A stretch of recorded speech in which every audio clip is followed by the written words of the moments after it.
Going through postpartum is not easy shit.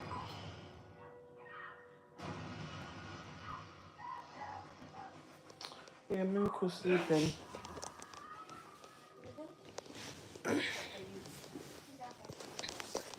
Milk sleep, man. These clothes need to go in my room, bro.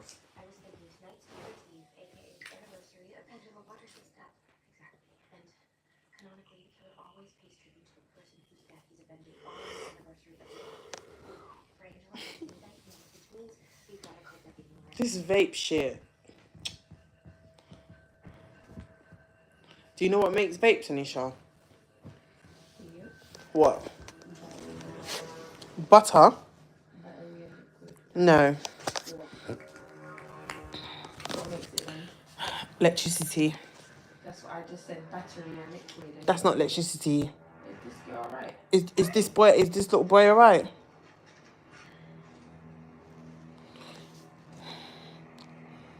Right, e-liquids. As a doctor, I love sparkling water. Oh, I hate sparkling water. Right, e-liquid and I've tried to drink it once and it just doesn't seem to, it just don't correlate with me.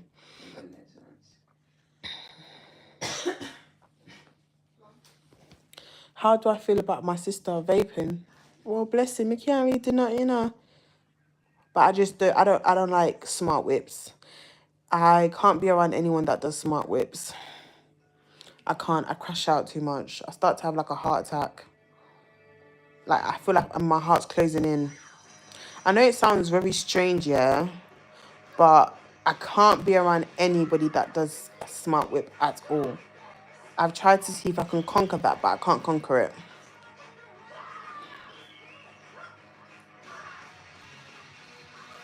Didn't he used to smoke food? Who? Who?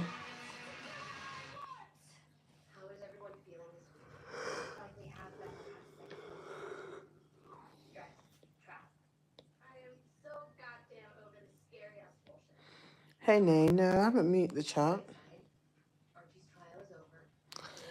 3 people reserved today.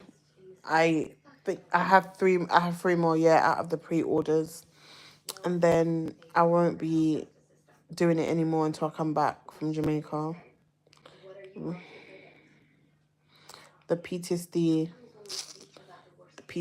boy, telling him, listen to me. Boy, that was one of the worst pains in my entire life. One of the worst pain in my entire life was my appendix. You can never, listen, I can never do smart whips ever in my life. And I can't be around people that does it. I can't. That's a trauma that will never go away. That shit is dangerous. And let me tell you something, yeah, you people out there, because I know not everybody's educated, yeah. Not everybody's educated. If you feel pain in your lower abdominal area, where your stomach is, please don't ignore it. Don't ignore it. If the pain is not consistent, it comes and it goes on random days, go and get yourself checked, because it could be your appendix. You understand? Your appendix, before your appendix bursts, something must have to trigger it. When you see somebody cry over their appendix, it's life or death. It's a serious pain, one that I cannot relive. I swear to God, yeah. That one there, whew, Jesus. That one there, and an ectopic, whew, appendix and a tube. Ectopic is one of the worst pains I've ever in my entire life experienced.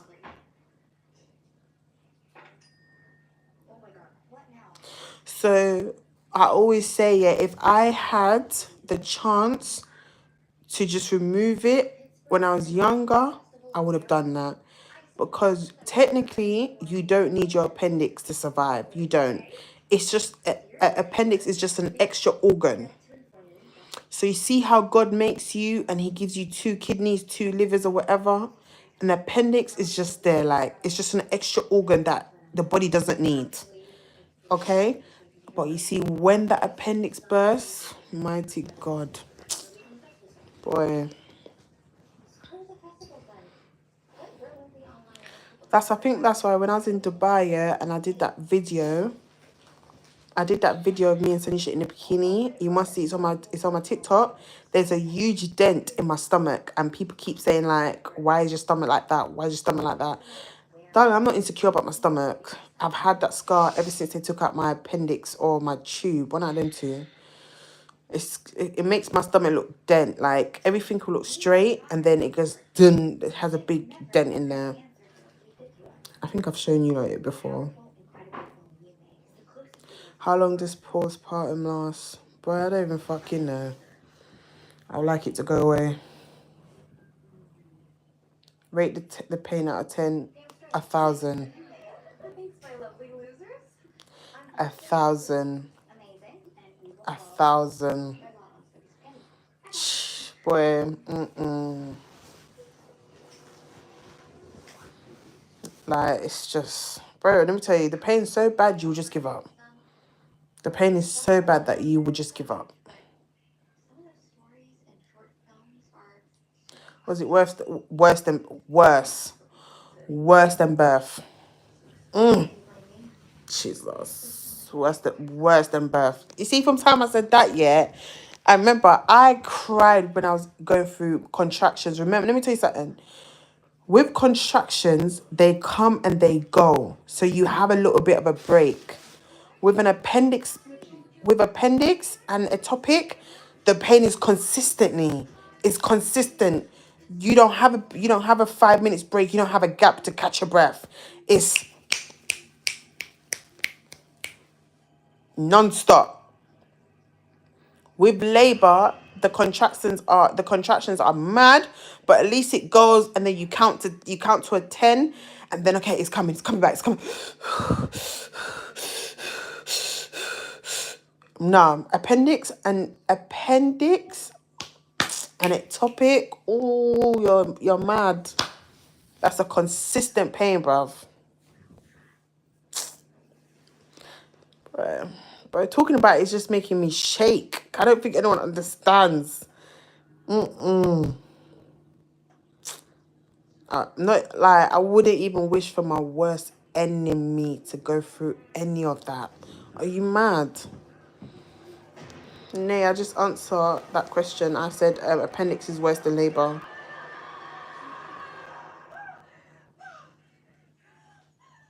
Did they have to put you on PCA? What's that, Susan? How was the balloon related to my appendix? Okay, so weeks before prior, I was fine. Nothing was wrong with me. Like everything was good. I went to some seafood place in like, I think it's in Sanisha. Where was that seafood place that we went to?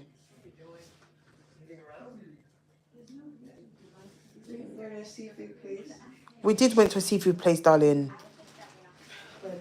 The night when my appendix, the night before my appendix burst, me, you, Marisha, and Zanaya, we went to a seafood restaurant, and we was who was there? What's his name?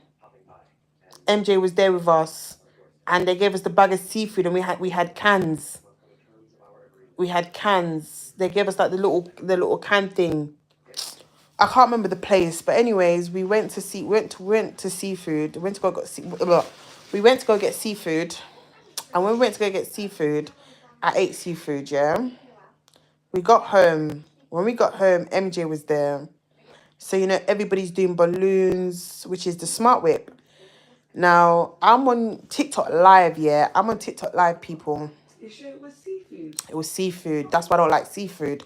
I would never forget. Never forget.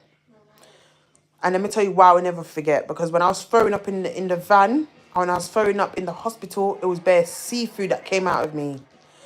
So we came home from the seafood restaurant, yeah? Ate, everything was nice, lovely night with the family, whatever. Like, it was a really lovely night. Got home, I'm in the kitchen, vibing, whatever. I'm sucking on a green balloon with the smart whip. Just doing the smart whip, getting high, whatever, whatever. For some reason, something hit me like, Ren, come off live. So I came off live. I didn't even say bye to anybody. I just came off live. And I just went straight, took my phone out, the selfie stick, went in my room. As I'm in the room laying down, people, my eyes just started closing. Like, my eyes were just closed. I was tired. Then during my sleep, yeah, all I can remember is I'm in pain. So I'm like crying out of agony. I'm feeling sick. I threw up on the floor. I'm calling like I use my phone and I call my mom because at the time my mom's number was the only number I knew in the house off my head, just like that. So I phoned my mom, I phoned my mom and I'm telling mom like, no, I'm calling my mom, she's not picking up. So I called Gia, yeah, and which is Mauritius' friend. So when I called Gia runs to go wake up my mum. She wakes up my mum. They both come in the room. I'm crying. When I tell you, look, yeah, bruv, the pain was on 100, bruv.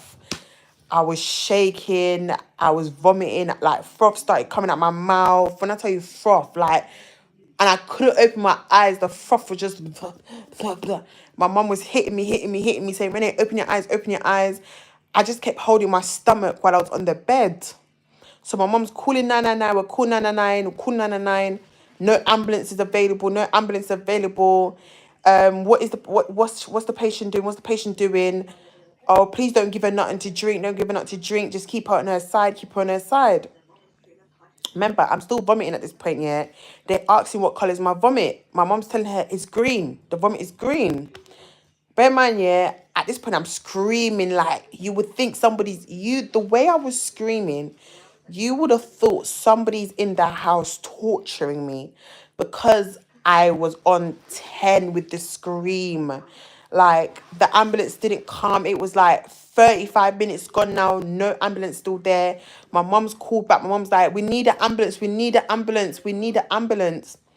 So, I'm talking to Gia with my eyes closed, but I'm in so much pain. So I'm telling Gia, put me in the recovery position. Nobody in the house know how to do recovery at all.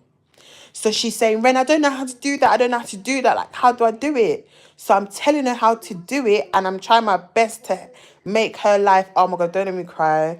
Because it's just PTSD. Oh my God. It was so scary, man. That's why you got to thank God, you know. You got to thank God. So, like, she's like, help me, Ren. I don't know how to do it. And obviously, like, at this point, I'm thinking, how am I going to tell her when I'm literally in so much agony? And then my mom had tears in her eye. I don't know if my mom was going to pass out. Oh, my God.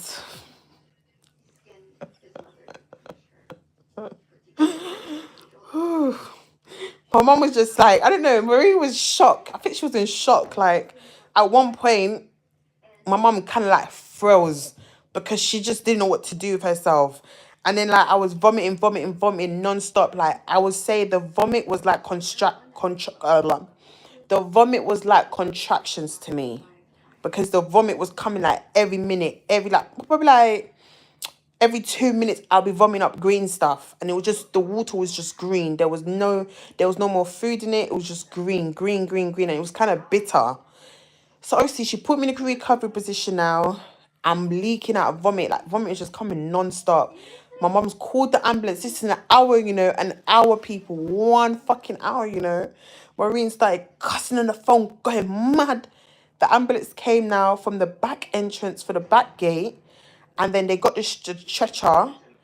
Then they cut off my clothes. They had the scissors. They cut off my clothes. They took my temperature drop. Then they put a cannula in my foot.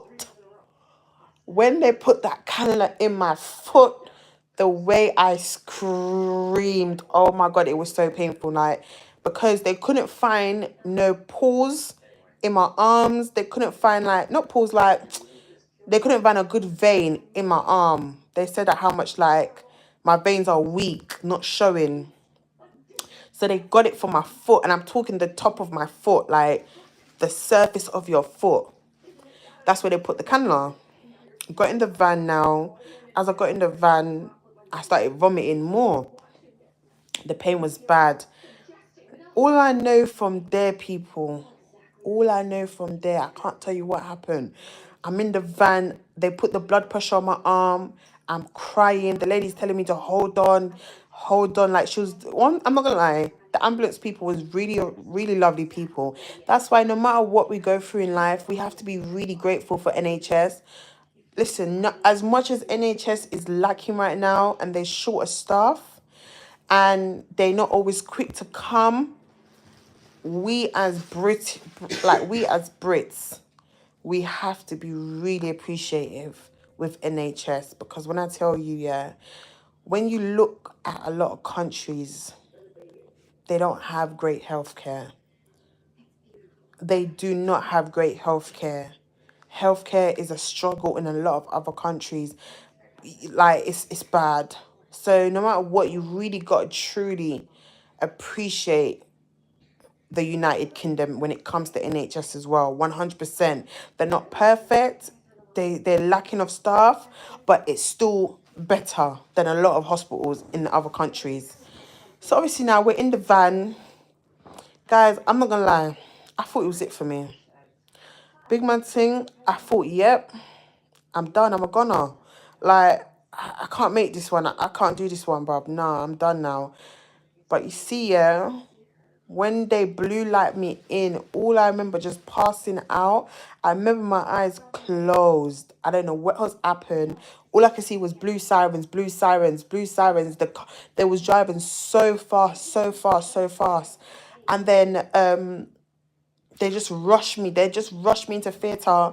They rushed me inside the hospital. I don't know what they did to me, but whatever they did to me, I woke up. Whatever they did to me, I woke up. So it was at night time now. I said, let me take out my phone. I'm going to vlog. So I'm vlogging now on my section of the bed. And they decided to put me on the bed with bare blood clot, old people that have dementia. That was the worst state. That's the worst thing they could do to me, you know. They put me on a ward, yeah, where I'm the only young person on the ward, with everyone around me has dementia. So, you know, I was getting it from her. Like every day, this woman called Faye will bully me on the ward because she's got dementia. She'll tell me, shut up. Like, you talk to her fucking loud. I'm like, it was a lot. But anyways, moving on. They put me in the ward. Yeah, they put me in the ward. They put me next to Faye, which is the old lady that's got dementia. They told me that I had to sign a paperwork to give the rights to go and have this taken out of me, whatever. So I signed the paperwork, so whatever. Then the lady was like, we got to take out your appendix because it's burst, basically. So they took it out. Bruv, when they took it out, the lady showed me the pictures. People, when I told you, yeah, you see the pictures that she showed me, the appendix was burst. When I said burst, the appendix burst inside of me. Brother, the woman said to me, she doesn't understand how I made that. She said, I don't know how you survived that, but the appendix burst and it was leaking inside of you. Hence why after my appendix surgery, they put 2 bags in me. I had one bag that was inside my vagina. I think they call it the cartula or something like that, where you have to pee through. And then they had another one that was attached on top of my vagina surface, right? Just a bit, I don't know, like, where they cut you for a C-section, that's where the second bag was. So I had one inside of me for me to pee, and then I had another bag that was getting rid of the infection blood, which is coming from the appendix. And they put that right where they will cut you for a C-section. Painful, blood. Painful, cuz. Bro. Appendix was a wicked one, but blood clot, man. Nah, go through that again, man. So any one of you that ever experienced an appendix, please just, if your doctor gives you the option to have it removed, say yes. Say, please, I want it removed. You don't need your appendix. It's an extra organ there that you don't need. And it's really dangerous. It's life or death. Life or death. Wait, Renee, are you talking about the story time that says your heart is at risk? Huh? What story time is that?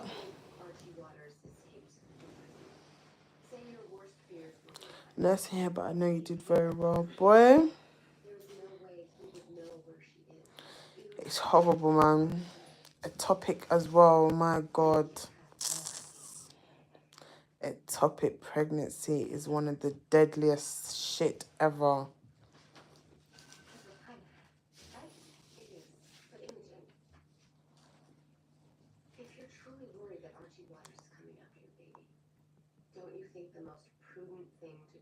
The thumbnail with you crying on it. I can't remember what that one is. Yeah, man, I've gone through so much, man. Like, my appendix. No, my ectopic happened first, didn't it? Yeah, I lost my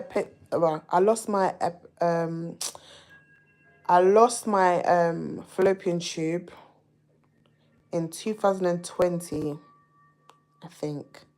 I can't remember the dates, but I lost my fallopian tube, one of them, and then I lost my appendix after. Yeah, it's mad still. And to be honest, I've never been the same. I've never been the same. When I lost my fallopian tube, it broke me, damaged me. But you see, when I lost my appendix, oh God, that sent me right into mental home. Where are the flying twists? Rebecca, I had to take it out because it was scaring Miracle. You want to see how my daughter looks at me? She did this.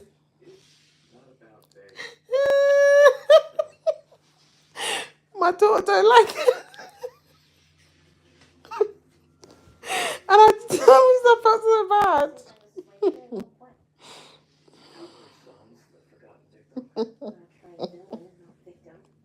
Oh, bless her. I was scaring the hell out of her, mum.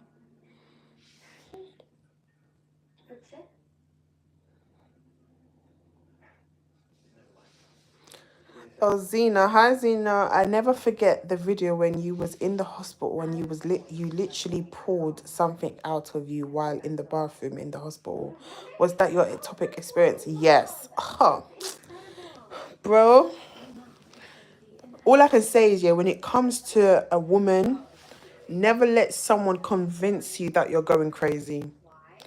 Never let somebody convince you that you're going mad. Because, bro, my ectopic story was traumatizing, man. I kept telling the doctors that there's something inside me that needs to come out, and they thought I was going mad. All of them on there.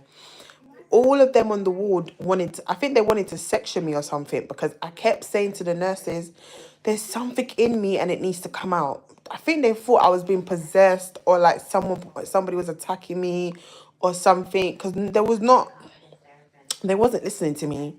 There wasn't. And I literally had to get up and I took actions for my own self. I went and turned the shower on. I put the chair right on top of the disabled shower. I sat on the chair with my legs wide apart. Literally sat like, you know, when your 2 feet are on the chair, but it's like you're in a squat position. You're in a squat position. I was sitting on there like that, and I had the hot shower right underneath my vagina, and my body was telling me, Ren, push. And I was pushing like I was giving birth.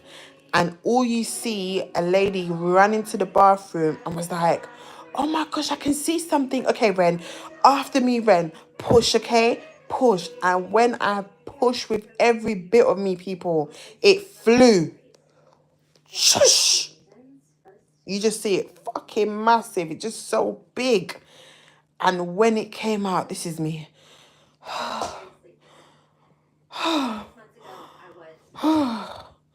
And I just passed out. I passed out. And they got, and all I know, I woke up on the bed with clothes on. Bro. Sometimes the doctors think we're mad, like we don't have sense.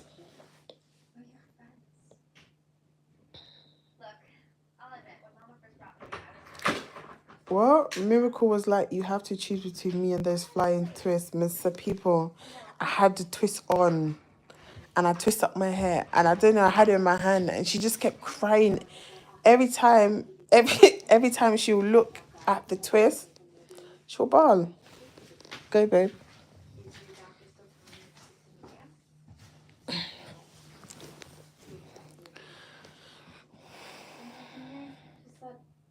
What exactly was it that flew out? Like the placenta? I think it was a placenta because it was red. It had a lot of muscles. It looked like you can fry it like it's meat. It was very humongous. Like, it was very big. It was very big. I don't know what the fuck was that.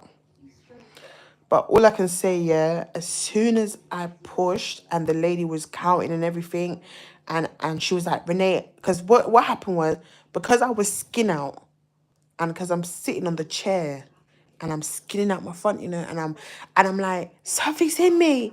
This is how I'm talking to the lady. No. And I'm crying, I'm screaming, going mad on the ward, and bear in mind there's other people in the ward that's trying to sleep. But I couldn't give a fuck, blood. So I was going through it. I was going through a lot. The pain was coming from every angle, every direction. My head was killing me. And my body said, Renee, push with everything you got, because... And bear in mind, I'm in the bathroom myself, because the nurse thought I was going mad. So I felt like they wanted to section me or something. Do you know what I mean? So remember, I got out the bed and I went in the bathroom and I did my own thing because they wasn't listening to me. They wasn't listening to me. They thought, yeah, she's lost her mind. Like, because the last time the lady left me was on the bed and she gave me tablets to take. But every minute I kept telling the aunties on the ward that something is in me and it needs to come out. And they was telling me to go to sleep. They was like, Renee, we've just given you the strongest painkiller. You just need to let your body, let it work with your body. You just need to rest. And I'm like, no, something is in me and it needs to come out. Please help me. But I just went in the bathroom and did my own rascal thing. And, my body told me to turn the hot water on, salt myself, put it to the vagina area and push. And that's what I did. And when I pushed, the doctor, I think somebody got out of the bed and went to go tell the nurse that I'm in there making so much noise and I'm crying. The lady came, the door was already open anyway. Like, I didn't close the door. I didn't give a fuck who saw me. The lady came, and then when she come and she see me wetting everywhere up, going crazy, screaming, shouting, she just looked. And then when she looked, she's like, okay, Renee, push. I see something. I just need you to give me one big push, Ren. At one point, I wanted to cuss her out because you lot ignored me when I was trying to tell you there's something in me that needs to come out. So I'm pushing. You see, when she count me in the third time, oh God, whatever it was, it fly. When I tell you it fly, like it just went doosh. And you can hear it drop, like you heard it drop, because that's how heavy it was. You see, when that came out, I literally gave up. Like my everything left my body. When that dropped out of me, I passed out. I felt so relieved. I thought, like, I did this, and I just passed out. You all think I'm chatting shit and I'm in a movie, but I swear to God, I can't make this up.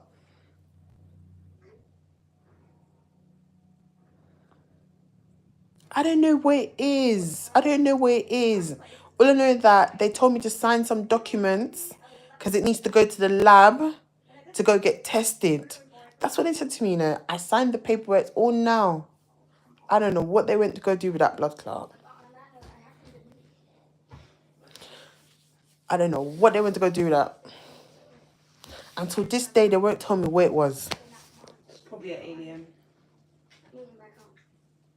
Do you ever think that you're a fucking alien? Oh. Your blood clot bright about alien come out my pussy. You know, you're utter Addy, you forget your bed.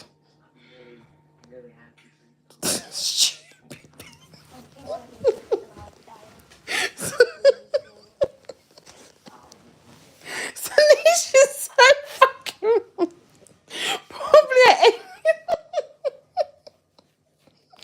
No, but is there any nurse in here? Does anybody know what it was? No, please don't listen to my sister. This little idiot just talked bare shit, honestly. Does anybody know what it was? I don't know if it was a percent. Listen to me, people. I can only tell you what, yeah. From my side of things, it looks like a placenta. You see, when I gave birth to my daughter, they didn't show me what my placenta looked like. When I gave birth to Miracle, I didn't see my placenta. Because I did a C-section, they didn't show me what my placenta looked like or anything like that. So I didn't actually see what my placenta looked like. But when I pushed out that thing out of me, it was very big. It was red. It looks like a steak. That's the only word I can explain to you. That it looked like steak, like a fat muscle, a fat red muscle.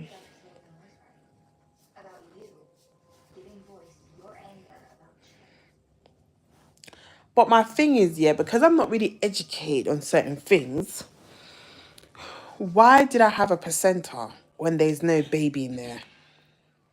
That's what I don't understand. A placenta is in you when a baby's formed, no? Dear Lord, you know my wants, my desires, my impure thoughts. Please help me and Greg. I'm not sure if it's a placenta because remember, I had an ectopic pregnancy. So the egg was stuck in the tube. The egg never made it into the uterus where it was supposed to be. The egg was in the tube that they took away from me. So my thing is, how could that have been a placenta? Because if it's a placenta, the child has to be born, no? Or the child has to be some form of, like, the child has to be big or like a certain age or something. I don't even fucking know. Okay, explain to us again why we're on this little adventure. Yeah, before we all get back to Kansas. Posting on spooky spaghetti said Bloody Rose was shacking up in some, well, shack. It's probably because of what? Urban legend, but you don't know for sure. Sure, but why text us? Me and Noah, her and you're basically Linda Hamilton from that Terminator movie. Don't ask me which one, I'm not heavy. And Noah, you're basically the Flash. You could have it could have been a blood clot. Sis, oh, you remember I had a miscarriage and I didn't know how far I was. I think, how far was I when I found out I was pregnant? Oh my gosh, I can't remember how far I was, you know. I can't remember how far I was. I might have been an embryo, an unborn baby. What? Bro, this shit was massive. This shit was big. Like, I don't think you can understand. And I'm sure when you have a placenta, like, the baby has to reach a certain amount of weeks for a placenta to grow. And at my ectopic, I wasn't that big. I think I was 12 weeks. Because let me tell you something. I found out I had the ectopic at 7. I found out I was hold on. So I found out I was pregnant at 7 weeks. I found out I was pregnant. Yeah. I took about 8 pregnancy tests with Rachel. I went Tesco's in Orpington, that big massive Tesco's, bought like 7 or 8 clear blue, sat down in the bathroom. I took the test.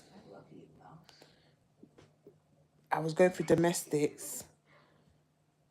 What's his name was beating me up, and I was fighting him back. And then I remember bleeding. Yes, I remember bleeding in the toilet, spotting. I took a picture. I sent it to my best friend at the time, which was Rachel.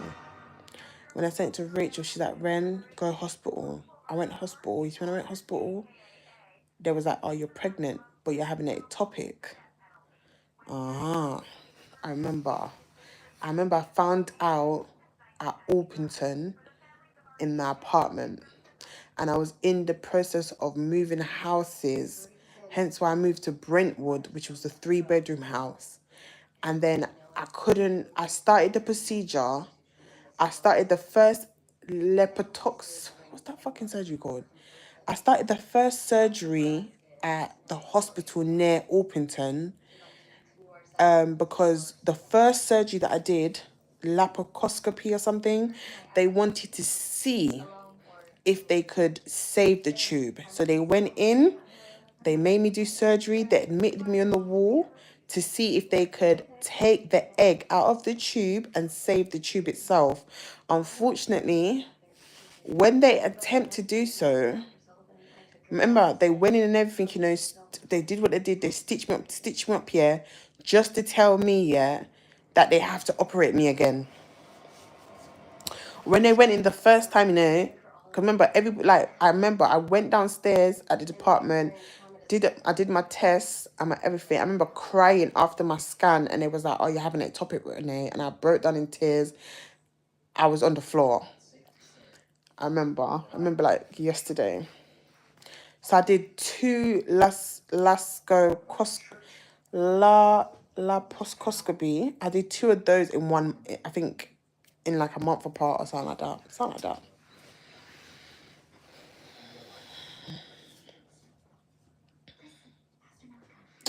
Women go for it. Oh my, women go through a lot, you know. Women go through a lot. Oh God, my body has suffered. It looked like a duck, but again, I didn't know how far gone I was. They threw it in the bin. No joke. That was Midway Hospital in Kent. What the fuck?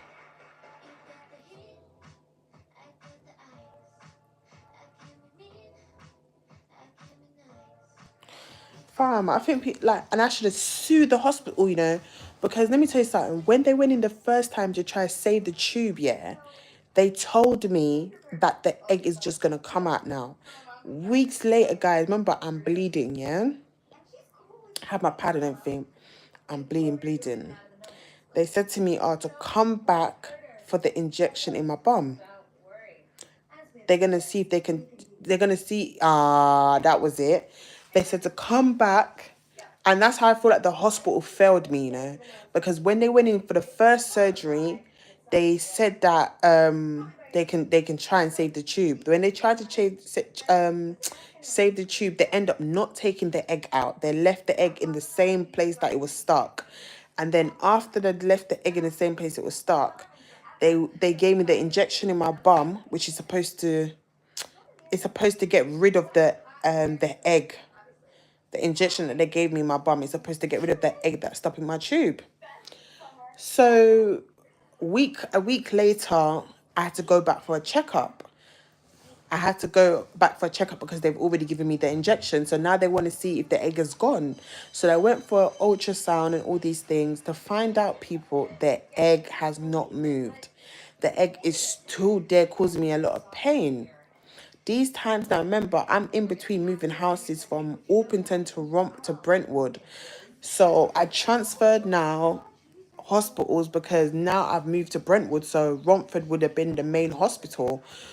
Romford Hospital is where I had my ectopic pregnancy taken out of, because that's when I got admitted, because I remember sleeping at home and I started bleeding heavy in my sleep. And when I said heavy in my sleep, the whole bed was flooded in blood. It was mental, and I was in pain, blood, screaming. You see, when I called the ambulance, no further, not me. You see, when he called the ambulance and he said to the ambulance, like, I think he was talking to the ambulance, then he said ectopic.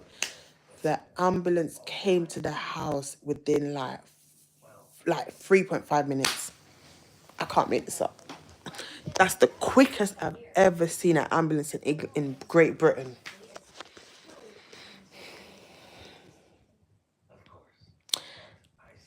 Listen, the quickest I've ever seen an ambulance in Great Britain was the night when he said she's I think she's having an ectopic.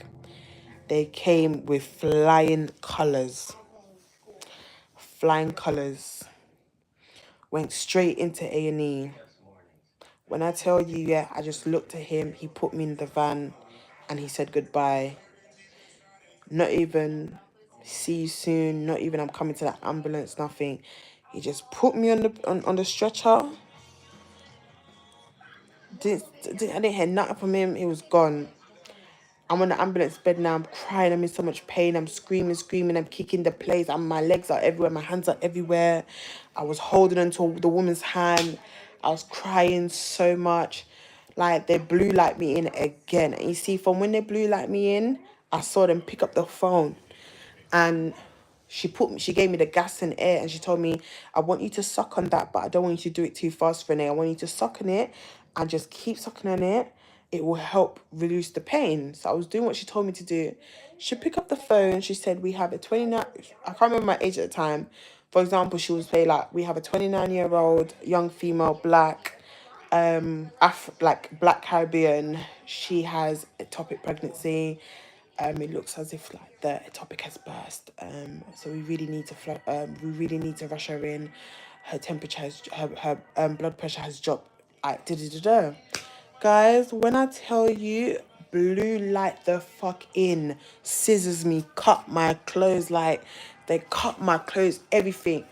You see, when they cut my clothes, I kept hearing them say that we've called your next of kin, and the person said on the phone to just remove your tube. I closed my eyes and I just went, people, I don't remember what happened from there. I don't remember what happened from there. All I know, I had a cannula in my foot and a cannula on my side. Not here, on the side. I woke up and there was an Asian nurse. Her name starts with S. She looked at me and said, Renee, good morning. I was like, this is me in the hospital. Is everything okay? Did you save my baby? Did you save her? That's all I kept saying, And she's like, Renee, we did everything we could and we just had to remove your tube, because if we didn't remove your tube, you would have died. And honestly, guys, I kept crying. Like, I didn't even respond back to the woman. She came to me, showed me pictures of my tube. It was like she was talking to a dead person. I kept looking in the sky. I just kept looking around the room. I was fucked up. I was hurt, bruv. Oh my God. That was the worst point of my life, Yo, females are strong, man. Nah, man. Would never wish that on someone still. That topic is horrible. It's really heartbreaking. Especially you lose your tube a bit. Man. And I got one tube and I'm doing great with the one tube. And it gave me my one girl, man. It gave me a miracle. 5 years later. 5 years later. God and time. And I feel like men don't understand that women go through it so much. Women go through a lot.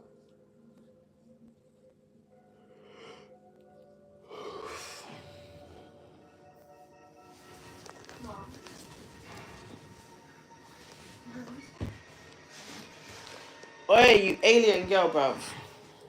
About alien. You're auto, I don't know, I'm about to go to sleep, bruv.